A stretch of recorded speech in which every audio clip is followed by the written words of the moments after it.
ना बटाटा उकडण्याची कटकट, ना शेंगदाणे भाजण्याची डोकदुखी.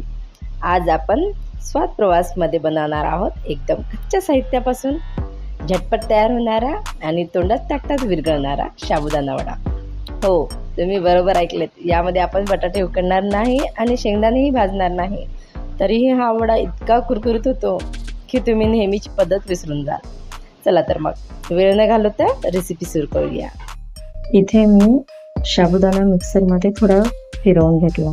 त्याने काय होते, आपण जेव्हा तेलामध्ये साबुदाणा तसाच टाकतो तर तो तोंडावर उडून यायचं भीती वाटतो, कारण तेलामध्ये तो तडकतो. त्यासाठी मी इथे बारीक करून आता मी इथे 2-3 हिरव्या मिरच्या घेतल्यात. तुम्हाला तिखट आवडत असेल तर तुम्ही जास्त घेऊ शकता. आणि मी इथे 1 वाटी शेंगदाणे घेतलेले आहेत आणि थोडी कोथिंबीर घेतलेली आहे.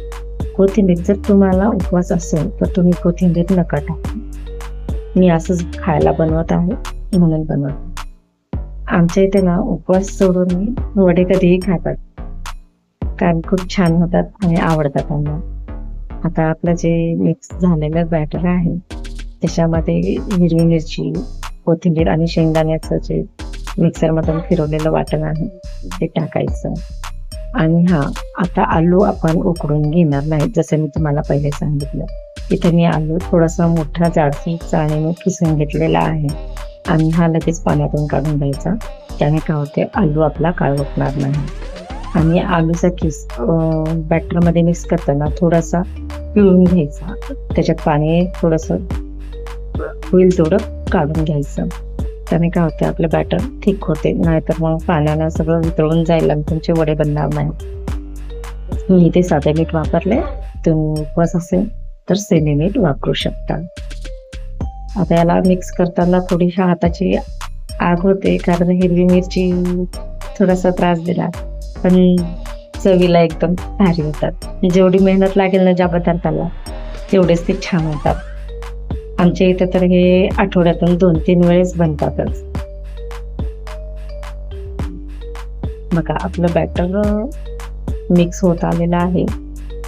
आता आपण बॅटर मिक्स झाल्यानंतर हात स्वच्छ धुवून घ्यायचे आणि तेलाचा हात घ्यायचा. म्हणजे तेल लावल्यानं काय होते, वडे आपले व्यवस्थित गोल गोल होतील आणि हाताला चिटकणार नाही. आता हे वडे कधी हाय फ्लेमवर तळायचं नाही. हाय फ्लेमवर तेल गरम करून घ्यायचं आणि थोडंसं मीडियम फ्लेम करून त्याला क्रिस्प होईपर्यंत तळून द्यायचं.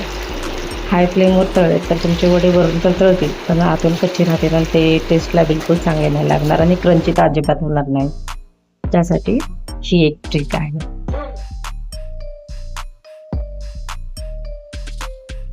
मी इथे इंडक्शन वापरलेलं आहे, तर मी पहिल्यांदा 2000 वॅटवर तेल तापवून घेतलं आणि वडे टाकण्याच्या आधीच त्याला थोडंसं 1400 वर करून घेतलं.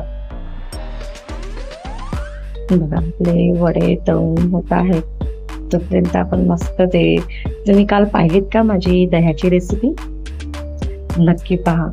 एकदम क्रीम आणि थिक दही होते, अजिबात तुमचं दही पिघळणार नाही. ते दही आणि हे वडे दोन कॉम्बिनेशन खूप छान होते. नक्की ट्राय करा. आणि ट्राय केल्यानंतर नक्की सांगा कमेंटमध्ये की ताई आम्ही ट्राय केले आणि खरंच तुम्ही म्हणलं तसे एकदम छान झाले. मला माहिती आहे, 100% गॅरंटी आहे. या पद्धतीने जर तुम्ही वडे केलेत ना, तर तुमचे वडे अजिबात बिघडणार नाही, ही माझी गॅरंटी आहे. चला, रेसिपी पाहून झाली आहे. खरंच जर तुम्हाला रेसिपी आवडली असेल तर चॅनलला नक्की लाईक, शेअर आणि सबस्क्राईब करा.